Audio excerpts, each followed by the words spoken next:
Selamat sore kawan-kawan. Hari ini Mandarnesia akan mencoba untuk menggali apa yang menjadi pemikiran. Tapi mungkin lebih asik kalau saya buka masker dulu ya. Berjaga jarak juga. Ya. Tamu Mandarnesia hari ini adalah Bung Salman Dianda Anwar. Ya. Kalau di Sulbar ini, Bung Salman Dianda Anwar ini sebenarnya tokoh muda yang sudah tidak perlu lagi kita pertanyakan. Ya. Bahkan bukan hanya Sulbar, Indonesia bahkan. Bung Salman ini adalah ketua Jakarta Tourist Forum ya, JTF. Ya. Lalu kemudian Bung Salman ini juga dia pengawas di PD Dharma Jaya, kalau tidak salah ya, Bung Salman. Perusahaan daerah Dharma Jaya. Iya.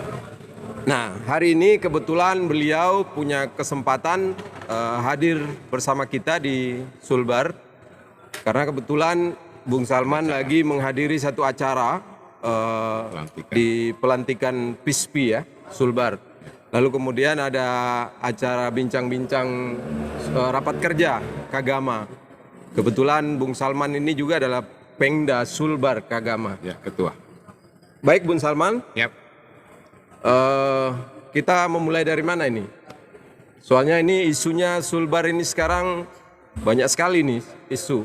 Ya. Pertama isu soal Sulbar ini dalam waktu dekat mungkin sudah masa jabatan gubernurnya ini akan berakhir pada bulan Mei kalau tidak salah, insya Allah.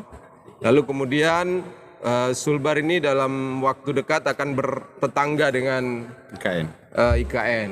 Nah, mungkin Bung Salman selama ini kiprahnya di nasional, ini paling tidak bisa memberikan apalah untuk Sulbar. Baik, terima kasih banyak. Assalamualaikum warahmatullahi wabarakatuh. Salam sejahtera untuk kita semua, buat kawan-kawan pemirsa Mandarnesia. Salam sehat. Terima kasih banyak sudah mengundang kami untuk ikut berbincang-bincang, memberi inspirasi mungkin dan bertukar pikiran, bertukar pengalaman. Terkait dengan isu yang berkembang di Sulbar, saya kira salah satu poin yang penting kita cermati adalah terkait dengan telah disahkannya IKN Nusantara. Saya kira ini adalah satu fakta, terlepas pro dan kontra, mungkin kita setuju tidak setuju, tapi faktanya secara hukum ini telah disahkan. Oleh karena itu, dalam konteks kemanfaatan dari sisi warga yang berasal dari Sulbar, saya menyarankan untuk memanfaatkan momentum ini. Kita memanfaatkan momentum ini untuk pengembangan potensi wilayah kita untuk bisa dieksplor lebih besar lagi, untuk kemakmuran masyarakat di wilayah Sulawesi Barat, dan bahkan mungkin bisa dimanfaatkan oleh saudara-saudara kita di Sulawesi, terutama yang berada di jalur Sulawesi bagian barat. Jadi mulai Sulawesi Selatan, kemudian Sulawesi Barat, Sulawesi Tengah, saya kira bisa memanfaatkan momentum ini karena jarak mereka terus merupakan posisi pulau yang betul-betul berhadapan dengan IKN. Kita punya banyak sumber daya alam, sumber daya manusia, dan beberapa produk yang mungkin bisa mensuplai dan mendukung, termasuk sebenarnya beberapa kegiatan yang mungkin menyulitkan posisinya secara geografis dan secara kondisi alam dan dukungan lingkungan bisa ditempatkan di Provinsi Sulawesi Barat. Misalnya untuk pelabuhan dalam, saya kira lebih tepat di Sulawesi Barat ketimbang di dilakukan di Kalimantan. Nah, ini bisa menjadi supporting yang harus disiapkan secara matang, dan peluang ini harus dimanfaatkan oleh pihak terkait, baik oleh Pemda, masyarakat maupun para dunia usaha. Itu saya kira yang poin yang perlu kita cermati, dan kaitannya dengan pilkada tentu ini juga menarik karena merupakan satu proses siklus politik yang merupakan agenda 5 tahunan. Nah, ini sangat menentukan karena posisi pilkada kali ini adalah merupakan pilkada serentak yang akan dilakukan di 2024. Berarti bulan Mei ini yang habis ya? Bulan Mei ini. Ini artinya masih akan ada ditunjuk PLT dalam rangka untuk melanjutkan pihak pemerintahan di Sulawesi Barat. Nah, kita berharap penunjukan itu juga tidak kontraproduktif, harusnya bisa melanjutkan program-program yang sudah menjadi rencana pembangunan strategis di Provinsi Sulawesi Barat, termasuk dalam rangka untuk mendukung IKN. Saya kira IKN ini akan dikebut dalam waktu 3 tahun ya sebelum terjadi pilkada. Jadi saya kira PLT akan sangat strategis posisinya ke depan dalam rangka untuk memanfaatkan peluang adanya IKN di Kalimantan Timur yang juga bisa menjadi pendongkrak dan pengungkit ekonomi Provinsi Sulawesi Barat khususnya dan Sulawesi pada umumnya. Iya. IKN ini Bung Salman sebagian menganggap bahwa undang-undangnya ini terlalu prematur atau apalah ya. Nah, sementara ada juga sebagian menganggap bahwa IKN ini tidak terlepas dari pemikiran yang mungkin politis atau apa ya. Karena ini dianggap bahwa ini adalah upaya untuk menahan laju Anies. Nah, setahu saya ini Bung Salman ini orang yang orang Sulbar yang orang Gajah Mada, alumni Gajah Mada yang cukup dekat dengan Bung Anies. Nah, di sisi lain sebagai pengurus Pengda Kagama, ya Bung Salman ini kan juga dekat juga dengan Ketua Kagama Indonesia ini kan, dengan Pak Ganjar Pranowo. Nah, ini gimana posisi Bung Salman ini dalam percaturan politik dalam waktu dekat ini? Ya justru saya selaku alumni Gajah Mada cukup berbangga karena sekarang kan presidennya kan dari Kagama juga ya, Pak Jokowi ya. Terus kemudian Kagama menawarkan lagi dan mendapat dukungan yang cukup antusias ya dari masyarakat. Ada Pak Ganjar dan ada Pak Anies. Saya kira dua tokoh itu salah satu yang cukup banyak diperbincangkan dan masuk dalam 3 besar. Saya kira satu kesyukuran dan secara psikologis kami nggak punya ada kendala dengan itu karena hubungan saya sejak mahasiswa. Bahkan beliau kemarin menjadi gubernur, kedua-duanya itu saya ikut mendukung untuk mereka jadi gubernur, entah yang di Pak Ganjar di Jawa Tengah, waktu itu malah bilang, Raono duit man gitu. Tapi kita bilang ya jalan aja Mas Ganjar, karena insya Allah kalau kita punya potensi, kita punya keyakinan dan masyarakat mendukung kita, pada akhirnya masyarakat akan ikut juga urunan untuk membantu kesuksesan kita. Dan itu terbukti kan di Jawa Tengah. Begitu pula dengannya Pak Anies, bahkan boleh dikata saya yang pertama yang menelpon untuk meminta kesediaan beliau bertemu untuk menyatakan kesediaan menjadi calon gubernur. Jadi tidak ada masalah. Dua tokoh ini adalah putra terbaik bangsa yang harus kita dorong siapapun nanti yang terpilih untuk memimpin bangsa ini. Dan kedua-duanya nggak ada problem. Kemarin Mas Anies menyebutkan juga tidak ada rasa duka dengan ditunjuknya Kalimantan Timur sebagai IKN. Oh gitu. Malah dia sampaikan ya meskipun nanti IKN-nya sudah pindah, posisi strategis Jakarta tetap penting karena kan di situ tempat berkumpulnya seluruh mungkin hampir semua suku, etnis dan asal daerah yang ada di Nusantara ini ada di sana kan. Kemudian dia merupakan melting pot-nya Indonesia, pusat ekonominya Indonesia, sehingga transformasi itu nggak secara mudah serta-merta pindah langsung ke IKN. Jadi itu pasti butuh, dan mungkin juga waktu lama dan buat kami kalau itu jalan, justru mungkin nanti Jakarta akan gampang kita tata karena jumlah orang yang berseliweran di sana tidak terlalu banyak. Kita mungkin fokus ke jasa, perdagangan dan pariwisata. Oh gitu. Nah itu saya kira itu sangat potensial karena penerbangan pun paling besar saat ini adalah dari Jakarta. Nah, jadi saya kira nanti kan hanya pemisahan adalah ibu kota negara dan sepertilah New York gitu kan, Washington DC, kemudian kalau di Malaysia ada Putrajaya dan Kuala Lumpur. Saya kira nggak ada problem. Justru kalau ini sudah terlanjur terjadi ya, yang dipermasalahkan ini kan persoalannya adalah terkait dengan mungkin prosesnya yang terkesan terburu-buru. Yang kedua adalah kaitannya dengan urgensinya dalam situasi krisis dan pandemi COVID. Itu mungkin yang secara umum masyarakat Indonesia permasalahkan. Tapi karena sudah terjadi dan pekerjaan-pekerjaannya sudah berjalan dan berlangsung, misalnya jembatan yang dibangun menghubungkan antara Kalimantan Balikpapan dengan Penajam, bahkan kalau nggak salah sudah mau jadi tuh pekerjaannya, sudah jadi. Artinya ini kan tetap berjalan proyek pembangunannya. Bagi orang yang berpandangan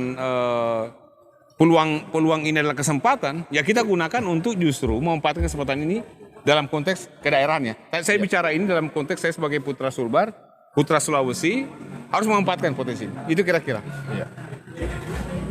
Sedikit mengenai soal pengembangan pariwisata di Sulbar, kaitannya dengan Bung Salman ini sekarang lagi sebagai ketua JTF. Ini kira-kira melihat konteks Sulbar dalam sektor pariwisata ini, apa yang bisa dilakukan oleh Sulbar ini untuk menggenjot kontribusi pariwisata untuk pengembangan Sulawesi Barat? Ya, memang dalam konteks pariwisata ini kita harus tidak bisa parsial ya. Harus menyiapkan konsep dasar dan saya kira itu akan didokumenkan dalam namanya RIPDA, Rencana Induk Pariwisata Daerah. Baik tingkat provinsi maupun tingkat kabupaten kota kalau kita ini. Kemudian yang kedua itu adalah kebijakan dan keseriusan pemerintah setempat untuk betul-betul menjadikan ini sebagai sektor yang sebenarnya berpeluang besar dalam rangka menggerakkan ekonomi. Karena sektor pariwisata ini memiliki dampak multiplier efek yang paling besar di atas sektor lainnya. Terus sektor yang paling murah biayanya untuk misalnya biaya promosi dan biaya investasi itu kecil, tapi dia loncatannya itu bisa 10 kali lipat dari nilai investasinya. Gitu ya? Iya, itu sektor yang paling, dia sifat ini pertumbuhannya bersifat eksponensial. Dia bukan deret ukur, tapi dia deret hitung. Jadi sangat peluang sekali. Dan kami dari Jakarta Tourism Forum sudah bertemu dengan Bapak Bupati Majene yang akan menjadikan salah satu program prioritinya adalah pariwisata. Beliau belum bisa melakukan, kemarin kan saya sudah pertemukan dengan semua ketua-ketua asosiasi, para pelaku usaha sudah pertemukan, hanya saja beliau mengatakan masih proses dalam penataan eselon 2. Nanti kalau sudah selesai itu, mari kita, jadi dia pingin kira-kira tuh membayangkan selain sektor lainnya ya, ini merupakan sektor utama kurang lebih sama seperti di Banyuwangi lah. Jadi pengelolaan pariwisata ini seperti Banyuwangi, dan yang menjadi salah satu unggulannya adalah Dato itu, kemudian nanti dijadikan kawasan sekitarnya itu sebagai desa wisata, kemudian bisa ada kuliner, kemudian budaya. Karakternya sama ya? Sama, nanti akan dimanfaatkan secara optimal di tempat itu. Dan saya kira itu sangat potensial. Sulbar ini sangat potensial. Di Mamuju saja, kalau kita misalnya bicara Karempuang, untuk mendapatkan spot bawah laut, itu luar biasa sekali. Kalau di tempat lain harus berkapal cukup jauh. Ini hanya kurang dari 5 menit, 7 menit lah paling lama itu. Anda sudah bisa mendapatkan spot-spot cantik, termasuk jenis-jenis ikan yang sangat luar biasa. Kemudian kita masuk ke Kalumpang, itu ada budaya luar biasa, Mamasa, ya kan? Polman sendiri juga nggak kalah hebat, pulau-pulaunya yang begitu dekat dijangkau, itu luar biasa. Bahkan kulinernya sangat terkenal di sini. Saya kira bisa kita kembangkan. Yang penting ada keseriusan dari pihak Pemda, dan kami siap mendukung, misalnya dalam penyelenggaraan dan menghubungkan dengan pihak pemerintah pusat atau organisasi-organisasi, baik itu travel agent, pameran, PHRI, kemudian GIPI dan lain, kita bisa memanfaatkan, termasuk penerbangan, supaya membuat satu paket-paket bundling yang bisa murah dari Jakarta, dari mana yang pusat-pusat masuk orang ke Indonesia, misalnya dari Bali, dari Batam, dan dari Jakarta ini kan pintu masuk 3 di Indonesia. Kita bisa membuat paket dari sana langsung ke tempat kita misalnya. Kalau memang kesiapan di tempat ini. Dan sebenarnya stakeholder di sini cukup mendukung, karena Bank Indonesia biasanya sangat konsen di bidang ini. Nah, itu bisa kita ajak untuk berkolaborasi, termasuk dengan pelaku-pelaku usaha setempat, kemudian masyarakat lokal yang akan menjadi pemandu dan sebagainya. Karena ini akan besar sekali dampaknya untuk mempengaruhi ekonomi. Ini sektor yang paling besar dampaknya. Tapi gimana dengan persoalan pariwisata ini kan Bung Salman identik dengan bikini bikini, dan seperti yang ada di mindset kita bahwa begitu bicara pariwisata, maka kita bisa melihat seperti katakanlah di Bali misalkan, turis itu datang dan mereka butuh kebebasan berekspresi lah ya, menggunakan pakaian-pakaian yang sedikit minim atau bikini. Nah, sementara Sulawesi Barat ini kan Bung Salman sebagai putra daerah ya pasti paham lah bahwa Sulawesi Barat ini Religius ya. Religius. Seperti apa kira-kira ini? Saya kira itu tergantung dari tema yang kita mau tawarkan. Kita kan bisa menawarkan misalnya wisata religi. Di Sulbar ini ada satu imam besar, namanya Imam Lapeo, yang punya pengikut cukup banyak. Kenapa kita tidak membuat haul misalnya, kemudian membuat festival, festival Mandar atau festival Sulbar, yang dipusatkan tempat haul itu. Karena tak kita mengadakan haul itu, orang diundang tidak diundang pasti datang. Misalnya di daerah apa namanya ini sana tuh Lapeo ya. Lapeo itu bisa dibuat tuh.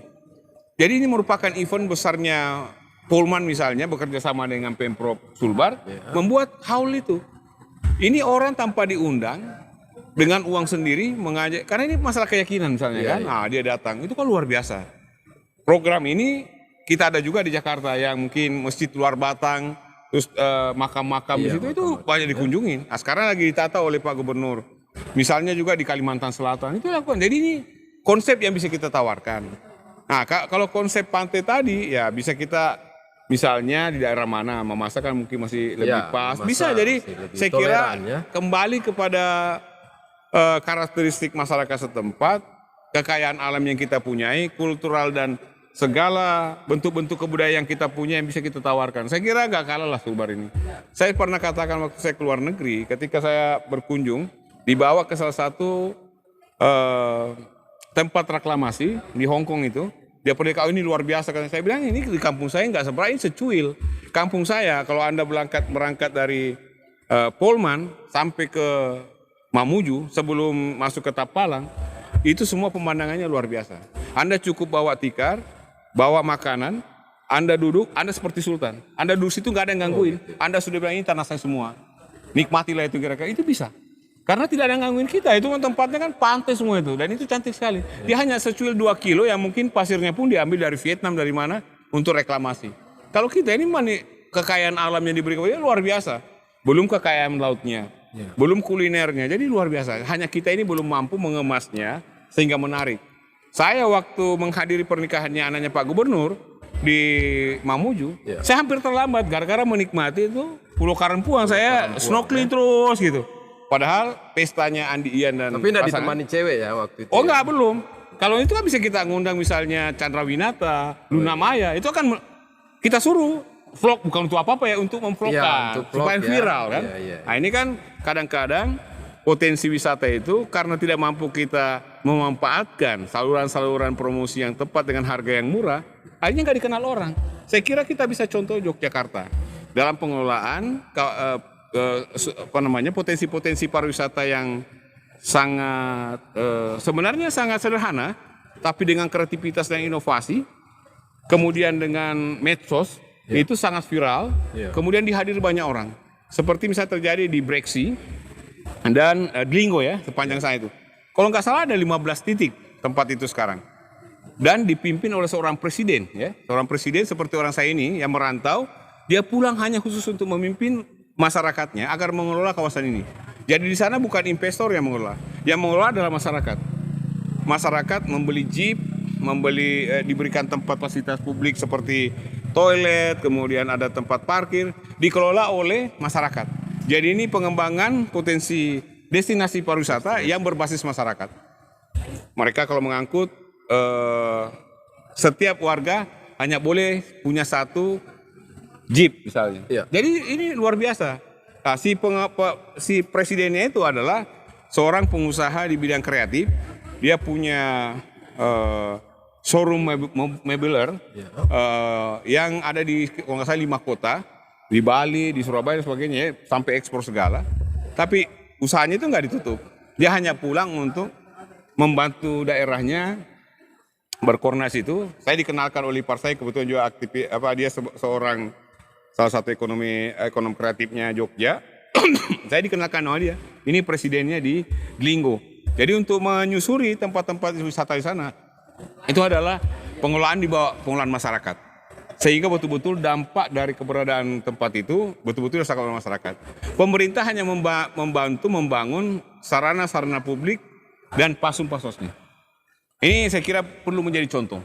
Jadi ya kalau kita sebenarnya bisa melakukan studi banding, kemudian studi banding itu bukan hanya setelah pulang dari sana kemudian hasilnya disimpan di otak jadi kenangan gitu atau dalam otak saja.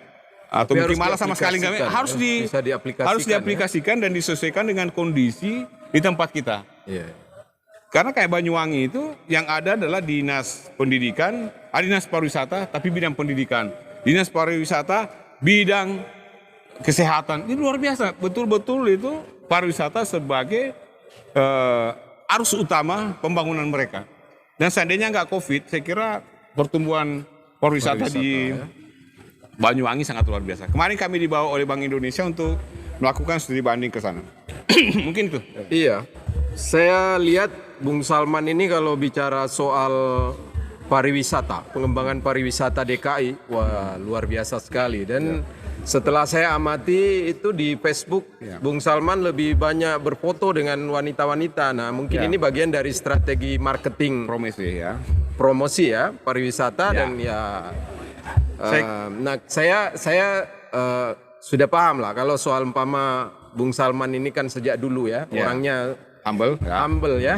Itu jangan ditanggapi bahwa itu bagian dari itu strategi aja. Strategi dan memang sesungguhnya orang tuh harus nyaman. Ya. Melihat yang indah-indah, yang bersih, yang bening-bening kan itu sudah syarat dari jangan sebuah dieksploitasi kan. Nah, itu syarat sebuah standar kalau ingin memberikan kepuasan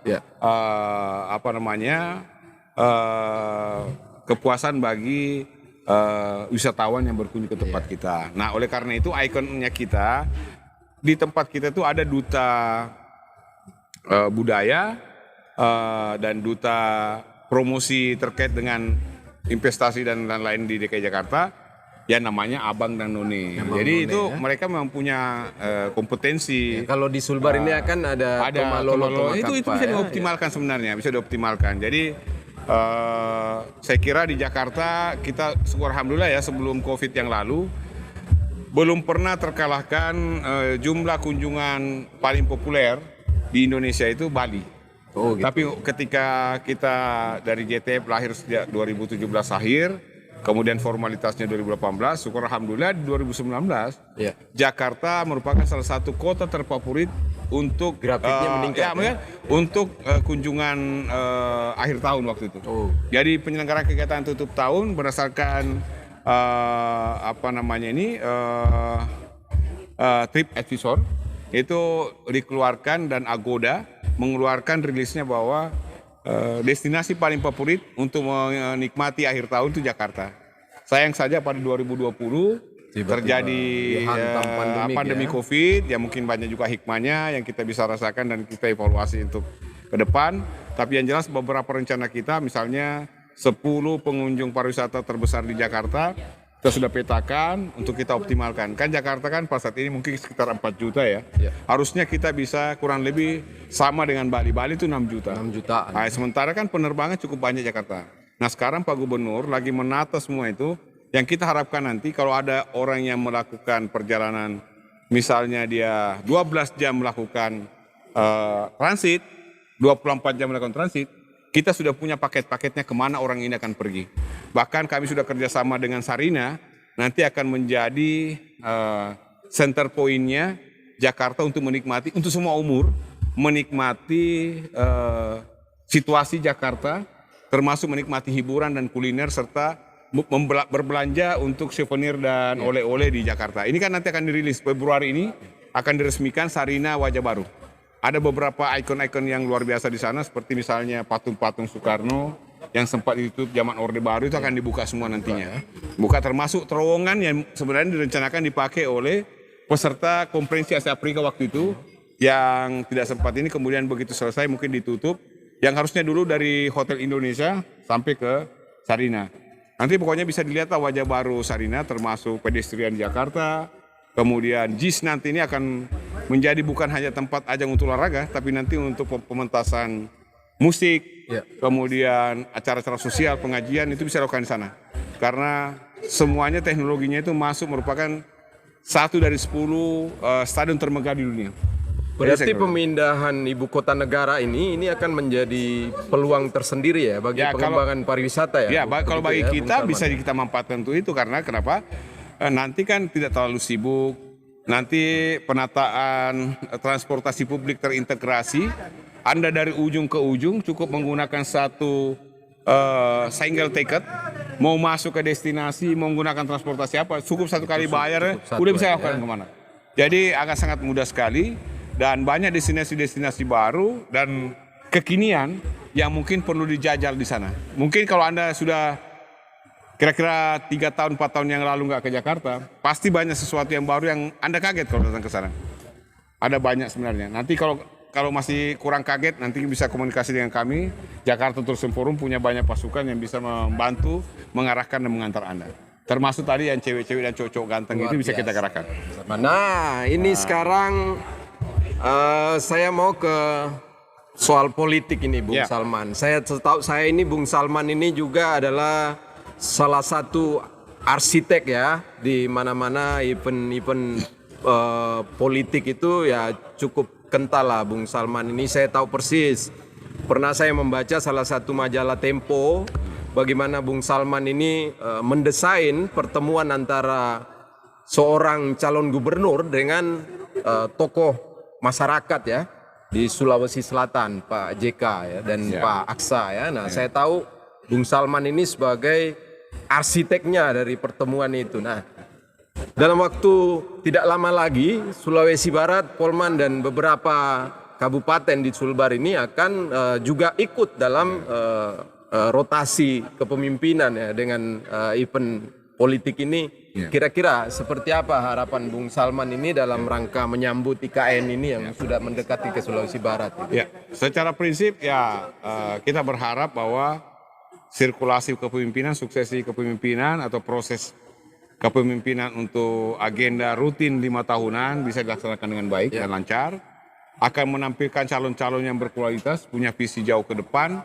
dan bisa mempercepat laju pembangunan di daerah kita dengan berbasis pada kekuatan sumber daya alam kita, sumber daya manusia kita, dan memperhatikan secara geopolitik dan geoekonomi untuk memanfaatkan posisi itu untuk dalam rangka memajukan baik itu Sulbar maupun kabupaten yang dipimpinnya.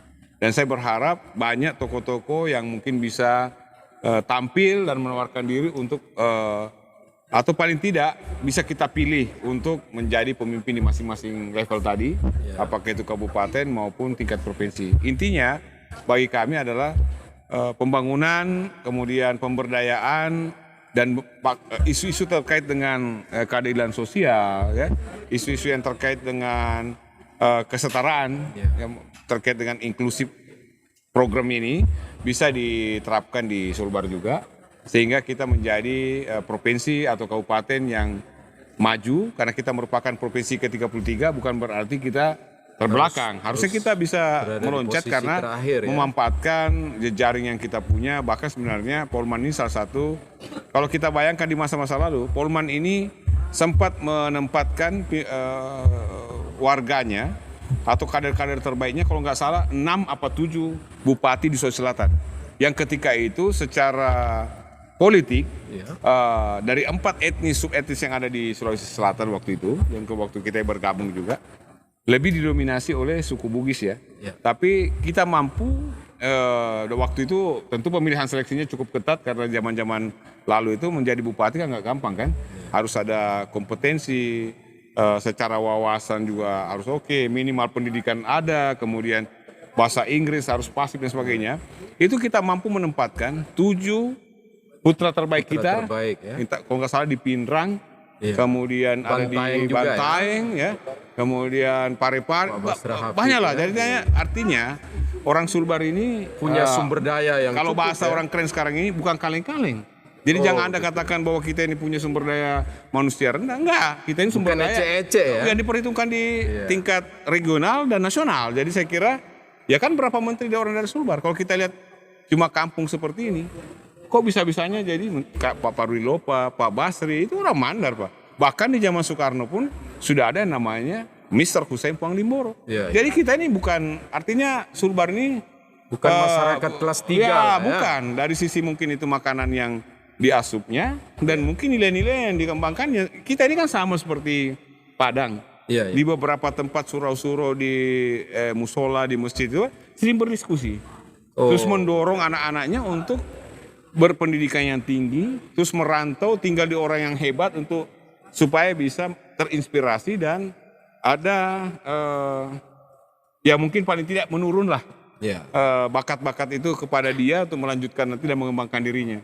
Jadi kalau dikatakan sumber daya kita terbatas itu menurut saya tidak fair lah. Orang Sulbar itu cukup kompetitif. Bahkan beberapa dosen di Makassar dulu hampir semua universitas itu ada orang Sulbar. Jadi saya kira saatnya lah kita menentukan momentum penting ini. Mudah-mudahan di pemilu 2024 nanti kalau banyak yang melakukan penggantian kepemimpinan, ya silahkanlah yang punya kualitas, punya kemampuan, kita dorong. Karena ada juga biasanya orang yang punya kemampuan, punya ini, kan nggak punya keinginan ya, kita bisa dorong. Sebenarnya kita panggil mereka untuk maju sebagai pemimpin kita, karena mungkin punya jaringan, punya wawasan, punya kompetensi, punya pemikiran yang cukup baik untuk memajukan daerah kita. Ya kita undang dia untuk bisa kita pilih. Mungkin itu dari saya. Ya mungkin ada satu lagi Bung Salman. Saya ingin ada sedikit kalimat penutup dan ini menjadi sebuah pesan pada adik-adik Bung Salman. Saya tahu ini adik-adik Bung Salman ini banyak berada di Sulawesi Barat dan Polman khususnya. Nah, adik-adik Bung Salman ini cukup kontributif ya dalam proses-proses baik itu politik maupun berkesenian, kebudayaan ya. Nah, kira-kira ada pesan mungkin yang bisa untuk adik-adik ini? Ya, saya selalu berkeyakinan bahwa adik-adik kita di Sulbar ini, di Mandar ini, karena kita masyarakat pesisir, cenderung kosmopolit. Jadi kita itu selalu mencari tantangan dan ingin belajar yang baru. Sebenarnya kita ini orang yang sangat senang dengan perubahan, terutama perubahan yang menuju ke arah yang baik. Nah, ini satu karakter ini dan culture ini yang harus dipertahankan menurut saya. Mudah-mudahan kita bisa melalui ini melakukan perubahan-perubahan untuk kebaikan baik secara personal, masyarakat maupun daerah kita, termasuk bangsa dan negara. Dan janganlah pernah ragu untuk tetap menuntut ilmu, memperluas jaringan, ya, kemudian menekuni secara serius sesuatu yang memang menjadi talenta Anda di situ.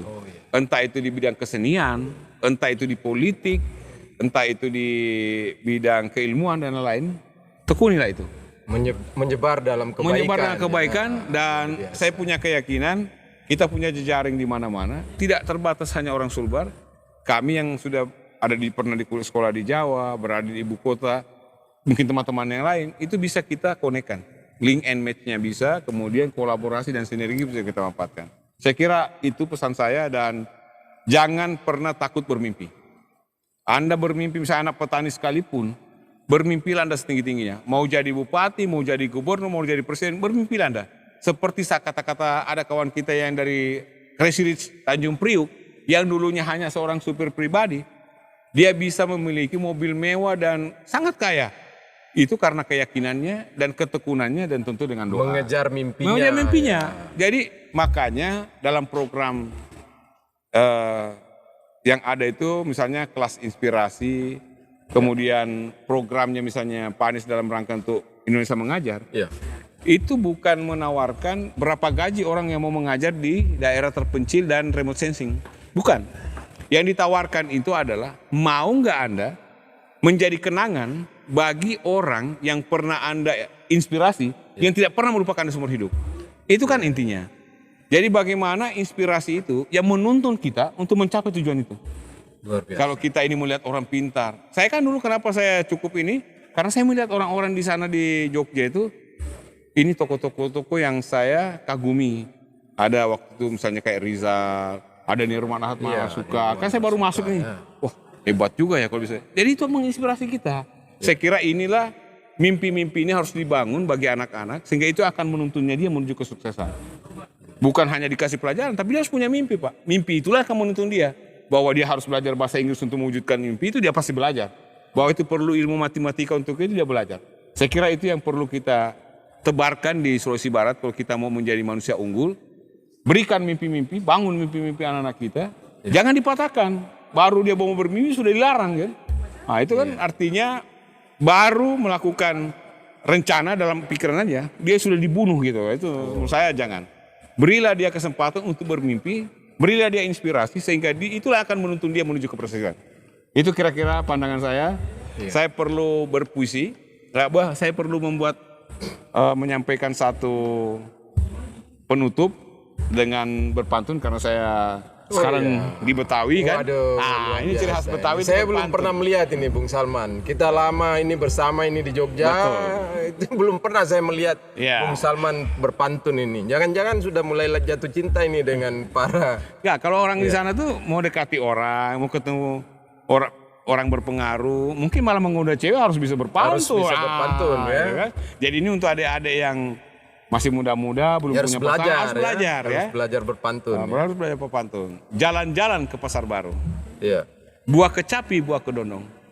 Ajak kita dong. Itu kira-kira. Mari kita, saya mengundang teman-teman yang pingin ke Jakarta, melihat perkembangan Jakarta. Jakarta Tourism Forum memberi kesempatan bisa menikmati transportasi publik yang terintegrasi. Ada LRT, ada MRT, ada Transjakarta, dan bahkan mobil-mobil yang dulunya dikatakan oplet itu, sekarang tidak ada lagi yang tidak ber-AC. Kemudian tidak ada yang kejar setoran. Karena di Jakarta itu bukan basisnya penumpang.